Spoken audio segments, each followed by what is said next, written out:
Prej disa vitesh drejtuesit e mjeteve që qarkullojnë në unazën perëndimore të Shkodrës përballen me një problem të përsëritur, posetat që ndollen në nivelin e rrugës.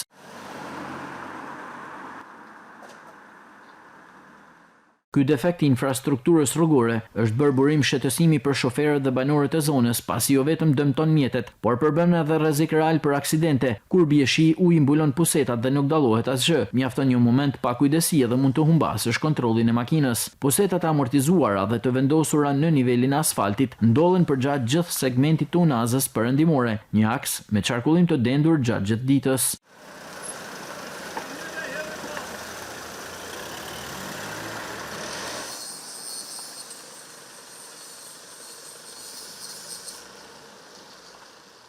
Shoferët për të shmangur dëmtimet shpesh detyrohen të devijojnë nga kursia, duke rritur rrezikun për përplasje me automjete të tjera. Një ndërhyrje e tillë kërkon koordinim mes institucioneve përgjegjëse për të ngritur pusetat në nivelin e duhur dhe për të garantuar sigurinë rrugore.